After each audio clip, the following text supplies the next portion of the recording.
خالق کائنات نے ارشاد فرمایا ان اللہ لا یستحی ان یضرب مثلا ما بعوضۃ فما فوقها، اللہ حق نو بیان کرن دے واسطے کدے شرمسار نہیں ہوتا، اللہ حق نو چھپاندا نہیں، اللہ ہر بات کو کھول کھول کے واضح بیان فرماتا ہے اور خالق کائنات حق بیان نہیں کرتا ہے۔ اللہ نے فرمایا کہ میں بھی حق بیان کرنا وا، تساں بھی حق بیان کرو۔ اللہ کدے حق نو چھپاندا نہیں، تو جڑے اللہ دے منن والے نے انہاں نوں بھی چاہیے ہے کہ حق نو حق ہی بیان کیتا جائے۔ اور وہ لوگ جڑے مسجد اقصی دے شان دے واسطے اور اس کی آزادی دے واسطے جنگ لڑ رہے ہیں،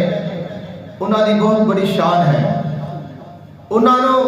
اللہ تعالیٰ دی مدد حاصل ہے۔ آقا علیہ السلام کی طرفوں انہاں نوں دعا ہے۔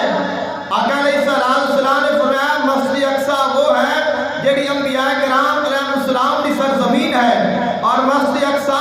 وہ ہے الذی بارکنا حولہ، اساں جیندے ارد گرد بھی برکتاں رکھ دتیاں نے، اور فرمایا مسجد اقصی اس جگہ پہ ہے جڑی مقدس سرزمین ہے۔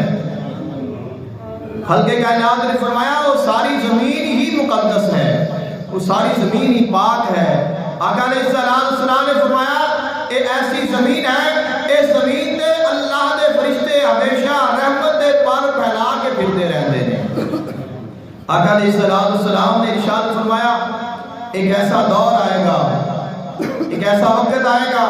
لا تزال اصابۃ من امتی یقاتلون علی امر اللہ قاہرین لعدوہم لا یضرهم من خالفهم حتی تأتیہم الساعۃ وہم علی ذالک۔ آقا علیہ السلام نے فرمایا میری امت تے ایسا وقت آئے گا اور میری امت میں ایسے لوگ،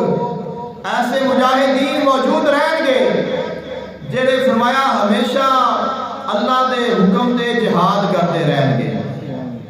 اور اس حکم تے قائم رہیں گے اور دشمنوں کو سزا دیتے رہیں گے، دشمنوں کے اوپر وہ بھاری رہیں گے، اور فرمایا انہاں دے دشمن انہاں نو خائف نہیں کر سکیں گے، انہاں دا دشمن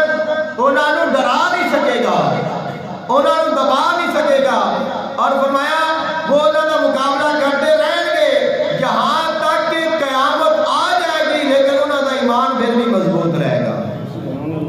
فرمایا ایسے لوگ میری امت میں موجود رہیں گے۔ اور ایک اور حدیث پاک جس میں آقا علیہ السلام نے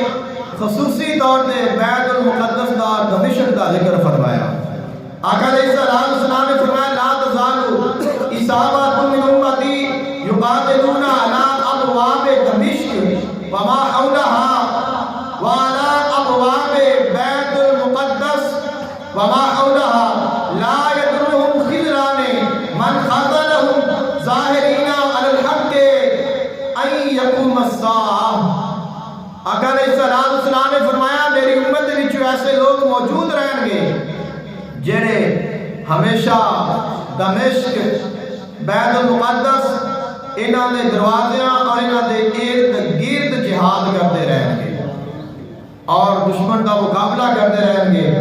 آقا علیہ السلام نے ارشاد فرمایا انہاں دا دشمن انہاں نو ڈرا نہیں سکے گا، انہاں نو خوف زدہ نہیں کر سکے گا، اور انہاں دے ایماناں نو کمزور نہیں کر سکے گا۔ اور آقا علیہ السلام